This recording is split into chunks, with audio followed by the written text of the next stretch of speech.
Today we start to prepare the statement showing debit and credit effect of the transactions.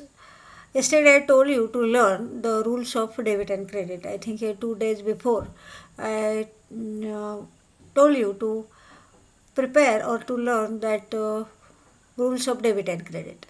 So what are the rules of debit and credit? Debit for personal account, debit the receiver, credit the giver. For real account, debit what comes in, credit what goes out. And for nominal account, debit all expenses and credit all incomes and gains. You just put that or you just keep that rules in front of you while listening this video. So by considering that rules we will apply. You just if you have textbook, then open the textbook and in that rules of debit and credit is given.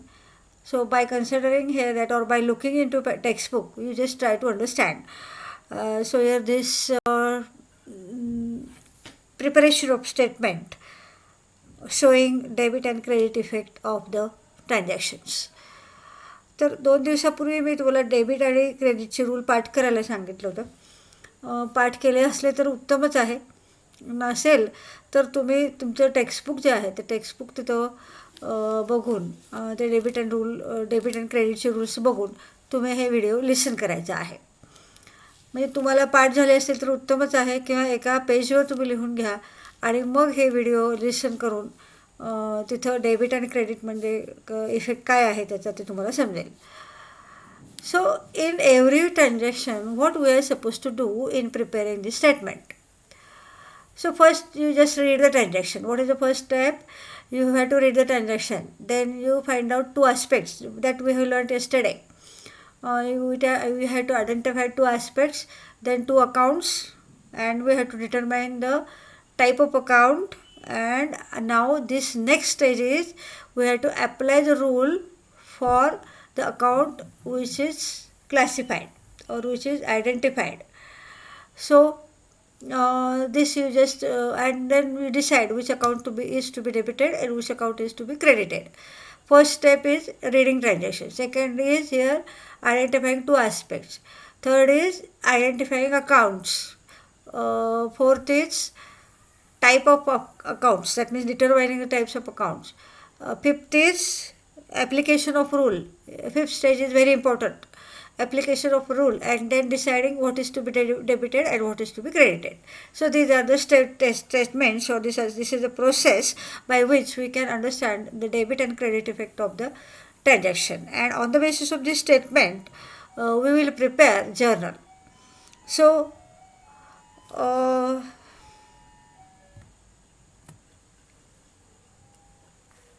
we will prepare the statement by considering that rules of debit and credit. So at first we read the transaction. Commenced business with cash. आता इथं question वेगळा आणि answer वेगळा असं नाही आहे. आन्सरमध्येच एक त्याने कॉलम क्वेश्चनचा म्हणजे ट्रान्झॅक्शनचा केला आहे, आणि बाकीचे जे कॉलम आहेत second, third, fourth, fifth, sixth आणि सेवन्थ हे सगळे आन्सरचे आहेत. आणि पहिला जो कॉलम आहे तो क्वेश्चनचा आहे. म्हणजे तुम्हाला तिथल्या तिथे तो आन्सर कसं कळेल या दृष्टीने ह्याने हे टेबल केलं आणि टेबलमध्येच क्वेश्चन इन्क्लूड केला आहे. म्हणजे पहिला आहे ते ट्रान्झॅक्शन सगळे क्वेश्चन आहे, ते ट्रान्झॅक्शन वाचायचं, त्याचे 2 इफेक्ट्स ओळखायचे, आस्पेक्ट्स ओळखायचे, मग त्यात कुठले 2 अकाउंट आहेत हे ओळखायचं, आणि त्याच्यानंतर त्याचा टाईप ठरवायचा, मग त्याचा रूल अप्लाय करायचा, आणि कुठलं अकाउंट डेबिट करायचं आणि कुठलं अकाउंट क्रेडिट करायचं हे सगळं याच्यामध्ये ठरवायचं आहे. अशी ही प्रोसेस आहे. सो फर्स्ट नाव हे commenced business with cash. Commenced business with cash means started business with cash. Here when we start the business, what happened? Cash comes into business. So first aspect here, cash comes into business. How it comes? Proprietor has given, so here it comes. So second aspect is what? Proprietor is the giver of capital. म्हणजे आपण बिझनेसमध्ये business कॅशने सुरू केला, 50,000ने business सुरू केला असा हा व्यवहार आहे किंवा ट्रान्झॅक्शन आहे. त्याच्यामध्ये काय आहे, 2 आस्पेक्ट कुठले आहेत, इफेक्ट कुठले आहेत. कॅश बिझनेसमध्ये आली आणि ती बिझनेसमध्ये आलेली कॅश कुणी दिली? प्रोप्रायटरने दिली. सो या these are two aspects. Next accounts involved. Accounts involved कुठले कुठले अकाउंट आहेत बघा ह्याच्यामध्ये. कॅश आली म्हटल्यावर एक झालं कॅश अकाउंट, आणि प्रोप्रायटरचं नाव आपण लिहित नाही. कॅश जेव्हा हे बिझनेस जेव्हा सुरू करतो तेव्हा प्रोप्रायटर्स कॅपिटल अकाउंट असं आपण म्हणतो. आता इथं कॅपिटल अकाउंट मी लिहिले सोयी करता, पण प्रोप्रायटर्स कॅपिटल अकाउंट असं आपण नंतर बघायचं आहे. समजा अमित हॅज स्टार्टेड बिझनेस, तर अमित's कॅपिटल अकाउंट असं लिहायचं आहे. इथं आता हे फक्त स्टेटमेंट आपण तयार करतो आहे म्हणून आता नुसतं अंडरस्टँडिंगसाठी कॅपिटल अकाउंट इथं घेतलेलं आहे. म्हणजे पहिला अकाउंट आहे कॅश, दुसरा अकाउंट आहे कॅपिटल. मग कॅश हे कुठलं अकाउंट आहे? रिअल अकाउंट, प्रॉपर्टी आपली म्हणजे काय? Real account. कॅपिटल अकाउंट हे काय आहे? गिवर आहे, म्हणजे पर्सनल अकाउंट आहे. कॅपिटल अकाउंट नेहमी पर्सनल असतं, आणि ड्रॉइंग अकाउंट एक नेहमी पर्सनल असतं, आणि सगळ्या इन्स्टिट्यूशनची नावं आणि सगळ्या ह्युमन बिंगची नावं आणि रिप्रेझेंटेटिव्ह पर्सनल अकाउंट असे मिळून एवढे सगळे पर्सनल अकाउंट्स आहेत. नाव what is the rule of real account? You just keep your textbook in front of you and you just see the rule. काय आहे रूल इथं रिअल अकाउंटचा? Debit what comes in and credit what goes out. आता इथं काय झालं? Cash काय झाली? आली, म्हणजे काय झाली? कम्स इन रिअल अकाउंटमध्ये कम्स इन म्हटलं तर काय होतं आहे? डेबिट. आलं की डेबिट, गेलं की क्रेडिट. असं मी एक फॉर्म्युला नेहमी सांगत असते दरवर्षी. बिझनेसमध्ये प्रॉपर्टी आली की डेबिट, गेली की क्रेडिट, हेच पाठ करा तुम्ही जास्त. प्रॉपर्टी आली की डेबिट, गेली की क्रेडिट. मग आता स्टार्टेड बिझनेस विथ कॅश म्हणजे कॅश बिझनेसमध्ये आली की डेबिट, म्हणून इथं काय आहे? Debit what comes in. Account debited कुठलं आहे? कॅश. त्याच्यानंतर दुसरं अकाउंट आहे बघा. दुसरं अकाउंट काय आहे? Capital account. त्याचा टाईप कुठला आहे? Personal account. मग पर्सनल अकाउंटचा रूल काय आहे डेबिट अँड क्रेडिटचा? Debit the receiver, credit the giver. मग इथं प्रोप्रायटर गिव्हर आहे की रिसिव्हर आहे? गिव्हर आहे. तो बिझनेसमध्ये पैसे देतो, म्हणजे तो काय झाला? देतो म्हणजे काय? Giver. So here it's account is credited. Capital account is credited. म्हणजे इथं आता कुठलं account? Started business with cash म्हणजे कॅश आणि कॅपिटल हे काय झालं? क्रेडिट झालं. हा झाला पहिला ट्रान्झॅक्शन. अशा पद्धतीने आपण सगळे ट्रान्झॅक्शन आता सॉल्व करायचे आहेत. ट्रान्झॅक्शन वाचायचा, दोन इफेक्ट ठरवायचे, दोन अकाउंट ओळखायचे, दोन अकाउंटचा टाईप ओळखायचा, टाईपप्रमाणे रूल अप्लाय करायचा, आणि कुठलं अकाउंट डेबिट करायचं आणि कुठलं अकाउंट क्रेडिट करायचं. एवढी सगळी ही प्रोसेस आहे. तर ह्याच्यामध्ये आता जर दुसरं आपण ट्रान्झॅक्शन आता घेऊ. दुसरं ट्रान्झॅक्शन आहे बघा. Advertisement paid ₹5,000 to Imran. हां, very interesting transaction. So here what happen? Advertisement paid for ₹5,000. So advertisement is an expense. So here advertisement is an expense and it happened in our business. So if we want to sell, increase the sale, we have to make the advertisement, and Imran has given here that advertisement. We paid him ₹5,000. मग हे तो इथं आता काय झालं? Advertise पहिला aspect काय आहे? Advertisement is an expense. What is second? Second here cash goes out. कशामध्ये पे करतो आपण? कॅशमध्ये. The cash goes out to whom? Imran. नाव here what are two accounts? First account is advertisement and second account is cash. What is the type of advertisement account? It is an expense, so it is nominal account. Cash is property, so it is real account. What is the rule of nominal account? Debit all expenses and credit all incomes and gains. Every time you have to say that rule and then you write. So debit all expenses, it is the rule of nominal account. So which account is debited? Advertisement account is debited. Second account is what? Cash. Cash is what? Real account. What is the rule of real account? Debit what comes in, credit what goes out. So in our transaction cash goes out, so it is credited. So cash account is credited. Read the transaction, find out two aspects, find out two accounts, find out type of account, apply rule of debit and credit, and decide what is to be debited and what is to be credited. Thus we have to again repeat it again and again. So here advertisement हा आपला expense होता. Advertisement आपण कॅशमध्ये देतो. हे 2 aspect झाले. Advertisement हा nominal account आहे, कॅश हा रिअल अकाउंट आहे. मग नॉमिनल अकाउंटचं रूल काय आहे? Debit all expenses and losses. Cash अकाउंटचं रूल काय आहे? Credit what goes out. आणि ॲडव्हर्टाइजमेंट हा काय होतो? डेबिट. आणि कॅश काय होते? क्रेडिट. हे झालं दुसरं ट्रान्झॅक्शन. अशा पद्धतीने आपण ट्रान्झॅक्शन सोडवायचे. हळूहळू तुम्हाला सवय होईल. मी तर असं म्हणते की तुम्ही टेक्स्टबुक समोर ठेवा आणि तुम्ही नोटबुक पण समोर ठेवा. आणि मी जसं जसं सांगते तसं तुम्हीसुद्धा माझ्याबरोबर सॉल्व करायचं आहे. आता ऑफलाईन असतं तर मी तुम्हाला तसंच करायला लावलं असतं ना. ऑफलाईनला आम्ही असं शिकवतो, तुम्ही तुमची नोटबुक काढा, आम्ही बोर्डवर लिहितो आणि तुम्ही आमच्याबरोबर लिहायचं असतं. आता इथे पण असं करा, फक्त instead of your blackboard what it is here, it is your mobile. So while listening my lecture, you just do what I am telling, do whatever I am explaining. So I am not telling here very fast, and if you feel that it is fast, then you just pause and listen, pause and listen, pause, do and listen, pause, do and listen here that video. But I am trying here to explain very slowly. Therefore here you can solve the example with me. आता उद्या जर तशी वेळ आली तर उद्या तुम्ही तुमचे नोटबुक घेऊनच बसा आणि हे जे 5 आहेत कॉलम्स हे करूनच ठेवायचे अगोदर. आणि मग ट्रान्झॅक्शन मी कसं कसं ट्रान्झॅक्शन घ्यायचं आणि कसं कसं सॉल्व करते, एक ट्रान्झॅक्शन घ्यायचं सगळं सॉल्व करायचं. हे माझ्याबरोबरच करायचं तुम्ही सगळं. मी कसं कसं सांगेन तसं तसं लिहायचं. आणि तेवढं स्पीड पण पाहिजे, हे दुसरी महत्त्वाची गोष्ट. जरी तुम्हाला आत्ता फास्ट वाटत असेल तरी तुमचा तो स्पीड येतो, ग्रास्पिंगचा स्पीड येतो आणि रायटिंगचा स्पीड येतो. Commerce student should be very fast as well as accurate. दोन्ही गोष्टी पाहिजे कॉमर्सच्या लोकांच्याकडं. एक तर कामाचं स्पीड पाहिजे, कामाचं उरक पाहिजे आणि व्हेरी फास्ट ग्रास्पिंग पाहिजे. नसेल तर ते प्रॅक्टिसने करायचं. असेल ओरिजिनली बॉर्न कपॅसिटी तुमची असेल नो प्रॉब्लेम, नसेल तर ती मिळवायची प्रॅक्टिस करून. त्यामुळे इथं तुम्ही प्रत्येक ठिकाणी जर टाईम मागत राहिला तर ते तुमच्या टाईममध्ये तुमचा पेपर कंप्लीट होणार नाही. पेपरमध्ये आपल्याला खूप एक्झाम्पल सॉल्व करायचे असतात. एक एक्झाम्पल सॉल्व करायचं नसतं. एका एक्झाम्पलसाठी 3 तास दिलेले नसतात. तिथं आपल्याला 3 तासात बरेच एक्झाम्पल सोडवायचे असतात. त्याच्यामुळं तुम्ही शक्यतो फास्ट काम करायचं आहे. फास्ट करायचं म्हणजे चुकीचं करायचं नाही. Accuracy as well as speed both you have to maintain आणि इट रिक्वायर्स प्रॅक्टिस. रोज अकाउंटचे 2-2 एक्झाम्पल तयार करायचे स्वतः आणि 2-2 एक्झाम्पल सोडवायचे, तर तुम्हाला ते अकाउंट परफेक्ट येईल आणि आउट ऑफ आउट मार्क्स मिळायला काहीच तिथं डिफिकल्टी नाही येणार.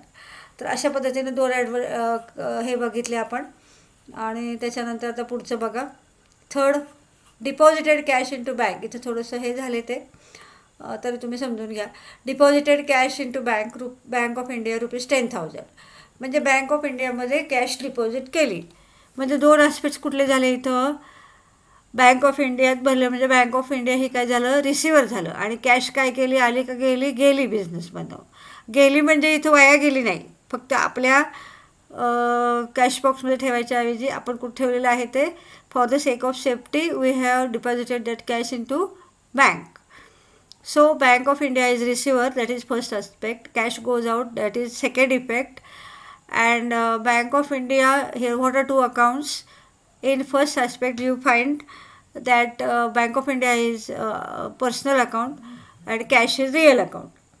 So what are 2 accounts? Bank of India is first account and second is cash. Bank of India is what? Personal account. What is the rule of personal account? Debit the receiver, credit the giver. Bank here deposited cash into bank means bank is receiver.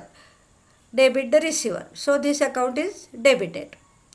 Second account is cash account. Its type is real account. What is the rule of that real account? Debit what comes in, credit what goes out. आलं की debit, गेलं की credit. हे पाठच करून टाका. मग त्याच्यामुळे हे कॅश गेली म्हणजे इथं काय होणार? कॅश काय होणार? Credit. So here this is third transaction. Then fourth is purchase goods from Sunil. हां, इथं मला ना मग अशी सांगायचं राहिलं. इथं जरा सेकंड ट्रान्झॅक्शन बघा परत एकदा. ॲडव्हर्टाइजमेंट आपण काय केले इथं? इम्रानला दिले. जेव्हा एखाद्या एक्सपेन्सचं किंवा इन्कमचं जेव्हा नाव असतं किंवा ट्रान्झॅक्शन असतो, एक्सपेन्सेस पेड झालेला असेल किंवा इन्कम रिसीव्ह झालेला असेल आणि तेव्हा पार्टीचं जर नाव दिलं असेल, इम्रान किंवा काही पण कुठल्याही पार्टीचं नाव दिलं असेल, तर त्या पार्टीचा त्या ट्रान्झॅक्शनशी काहीही संबंध नसतो.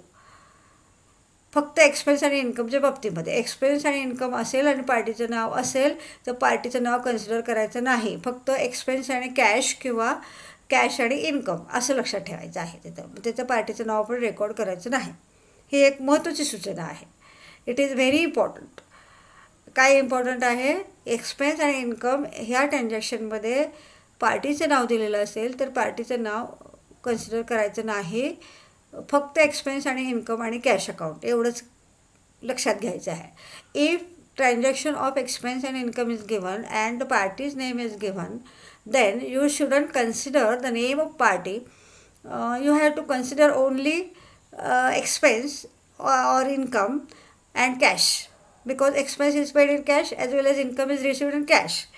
So party's name should not be considered. There is no effect of here the giving here that name of party in the transaction. Transaction only happened in case of expense and income. That you have to keep in mind. It is very important point. And here many students are making mistakes, so you shouldn't. Now next is here fourth transaction. Purchase goods from Sunil. What happened here? Goods are purchased. On credit is given? No. On cash is given? No. Only what is given? Party's name is given. If here for cash, for credit is not given and only party's name is given, it is considered as credit transaction. आता इथं कुठला transaction आहे, असं प्रत्येकाचं ट्रान्झॅक्शनमध्ये ना वेगवेगळे features असणार आहेत. ते तसे वेगवेगळे फीचर्स तुम्ही स्वतः हिंट्स लिहून काढा सगळे. म्हणजे जसं मी सांगत असते तसं हिंट्ससाठी 1-2 पेजेस ठेवा त्या नोटबुकमध्ये पाठीमागं आणि त्या हिंट्स लिहून काढा. आत्ता मी काय सांगितलं, एक्सपेन्स आणि इन्कममधलं पार्टीचं नाव असेल तर ते कन्सिडर करायचं नाही. एक्सपेन्स किंवा इन्कमच कन्सिडर करायचं. हे तुम्ही हिंट लिहून ठेवायचे कुठं तरी. ज्या हिंट्स मी देते किंवा हे इम्पॉर्टंट आहे सांगत असते मी ते लिहून ठेवायचं. म्हणजे तुमचा सेल्फ स्टडी होतो.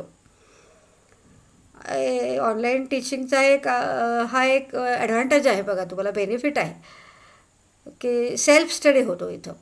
आता या ट्रान्झॅक्शनमध्ये फोर्थ ट्रान्झॅक्शनमध्ये परचेस गुड्स फ्रॉम सुनील ₹13,000 एवढंच दिले. मग ह्याच्यामध्ये काय ऑन कॅश दिले नाही, ऑन क्रेडिट दिले नाही. मग इथं काय अंडरस्टँड काय असतं की सुनीलकडनं आपण गुड्स परचेस केलं म्हणजे हा काय झाला, क्रेडिट ट्रान्झॅक्शन. क्रेडिट ट्रान्झॅक्शनमध्ये कुठले 2 अकाउंट्स असतात, परचेस किंवा एक्सपेन्स आणि पार्टी. हे क्रेडिट ट्रान्झॅक्शनमध्ये असतं.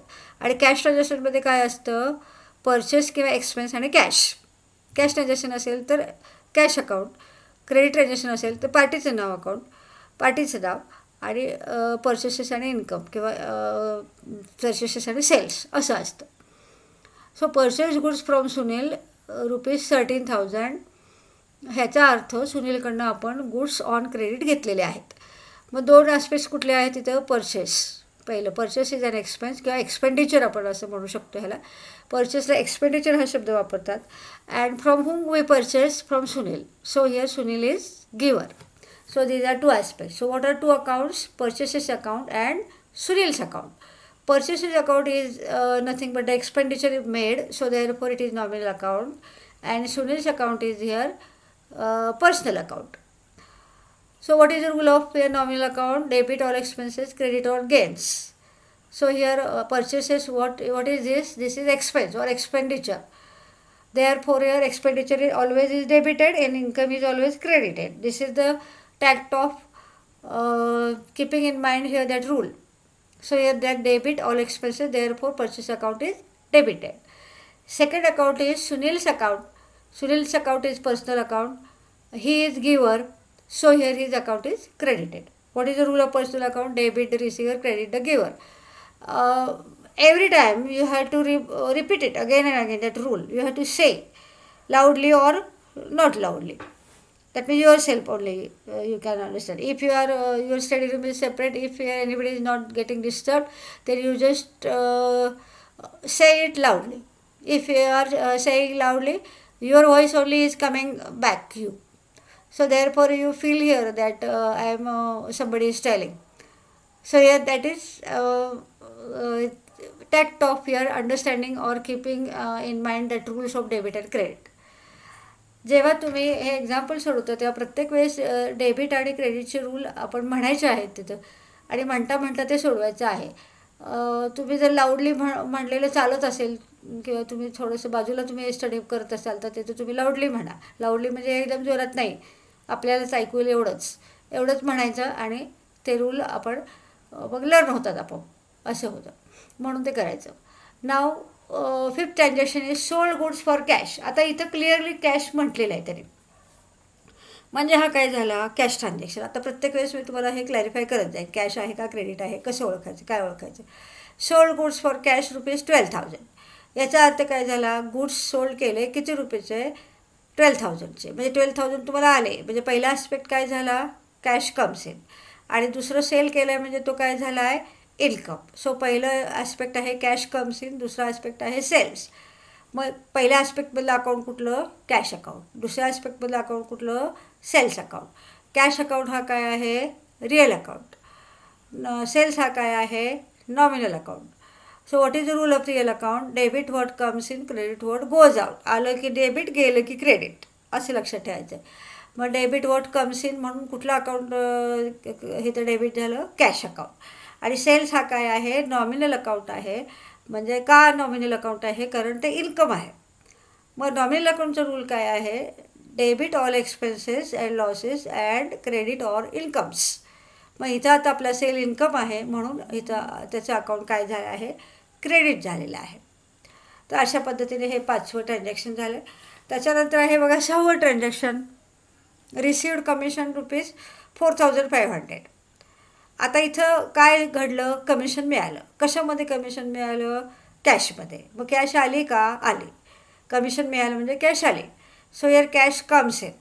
हां, आणि commission received is an income. So when cash comes in, account is what, cash. Second account is what, commission. The type of cash is what, real account. What is rule of real account, debit what comes in, credit was goes out. आलं की debit, गेलं की credit. So here therefore cash account is debited. Cash आली इथं आपल्याला म्हणून त्याचं account काय झालं, debit. Second account is what, commission. कमिशनचा टाईप कुठला आहे, नॉमिनल. मग एक्सपेन्स आहे का इन्कम आहे, इन्कम आहे. रिसिव्ड याचा अर्थ इन्कम, पेड याचा अर्थ एक्सपेन्स. सो रिसिव्ड कमिशन म्हणजे इथं हे काय झालं, नॉमिनल अकाउंट. नॉमिनल अकाउंटचा रूल काय आहे, debit all expenses and losses, credit all gains and incomes. So here there it is income, therefore it is credited. So commission account is credited. तर अशा पद्धतीने आपण हे आपलं आजचं एक्झाम्पल आपण पूर्ण केलेलं आहे. हे पुस्तकातलंच एक्झाम्पल आहे. आणि दुसरं त्याने सोडवायला सांगितलं आहे तुम्हाला, तुमची ॲक्टिव्हिटी आहे ॲक्च्युली. पण मी आता सोडून दिलेले आहे तुम्हाला, तुम्ही ते परत सोडायचं आहे पुढच्या उद्याच्या पिरियडला. म्हणजे आज आपण काय बघितलं, प्रत्येक ट्रान्झॅक्शनचे प्रोसेस बघितली, स्टेटमेंट कसं तयार करायचे. असं आता अजून असं एक 2-3 स्टेटमेंट घेऊ आणि त्याच्यानंतर मग पुढचं पॉईंट ऑफ सिलेबस करू. हे स्टेटमेंट परीक्षेला विचारत नाहीत, पण ह्या स्टेटमेंटमध्ये तुम्ही जर प्रिपेअर्ड झाला तर तुम्हाला ते जर्नल तयार करायचं एकदम सोपं आहे. जर्नलमध्ये हेच सगळं करायचं आहे, फक्त त्याचा रिटर्न फॉर्मॅट वेगळा आहे. इथं स्टेटमेंट तयार करायचं असतं, तिथं स्टेटमेंट नाही, तिथं जर्नल हे बुक ऑफ ओरिजिनल एंट्री आहे, ते बुक तयार करायचं असतं. पण हे स्टेटमेंट पक्कं होणं गरजेचं आहे. स्टेटमेंट तुमचं जर परफेक्ट झालं, स्टेटमेंटचं प्रोसेस, तर तिथं तुम्हाला काहीच नाही, म्हणजे इझिली तुम्ही सगळं भराभरा सोडवू शकता. तर असे अजून एक 2-3 स्टेटमेंट घेऊ आपण. आणि मी बहुतेक बऱ्यापैकी डीपमध्ये करते. मग असे मी सांगितल्याप्रमाणे तुम्ही नोटबुक घेऊन बसत जावा आणि मी कसं सांगते तसं तुम्ही सॉल्व करत जावा. म्हणजे तुमची ती प्रॅक्टिस होते, तुमच्या अकाउंटचा म्हणजे ऐकायचं पण होतं आणि स्वतःची पण प्रॅक्टिस होते. ॲट अ टाईम तुम्ही दोन्ही करू शकता. So today we stop here and we will solve next example in next period. Thank you very much.